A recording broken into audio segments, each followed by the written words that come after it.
की कार्रवाई शुरू की जाए। जज साहब, आज का मेरा केस प्रदेश में रहने वाले उन भाइयों के घर वालों पर है जो खुद तो वहाँ पर मेहनत करते हैं, लेकिन उनके घर वाले यहाँ पर उनके पैसों पर अय्याशी करते हैं और उन्हें जरा भी रहम नहीं आता।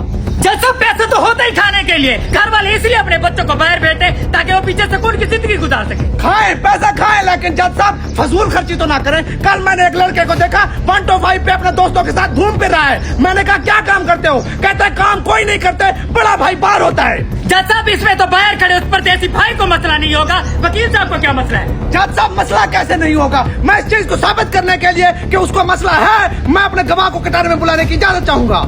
इजाजत है।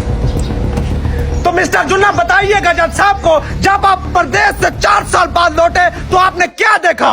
जज साहब, मैं परदेश गया कमाने के लिए। मैंने सोचा कि मैं कमा के वापस जाऊंगा, अपनी शादी करूंगा, अपने मकान बनाऊंगा। जब मैं वापस लौटा तो मेरे घर वालों ने कहा कि अगर आपको शादी करनी है तो 4 साल और लगाओ, जो पैसे हैं वो खर्च हो गए हैं। जज साहब, अब मुझे इंसाफ चाहिए। जज साहब, जैसा कि आपने सुना, ये सिर्फ एक परदेसी की कहानी नहीं, ये हर परदेसी की कहानी है जो बाहर खड़ के मेहनत करता है, वापस आता है तो उसके घर में इज्जत नहीं होती, उसका पैसा घर में नहीं होता, उसको वापस जाना पड़ता है दोबारा कमाने के लिए। जज साहब, उन सब परदेसियों को इंसाफ कौन देगा?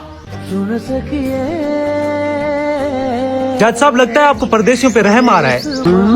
नहीं, फिर आप रो क्यों रहे हैं? काश मेरा भाई भी बाहर होता, मैं भी ऐसी करता।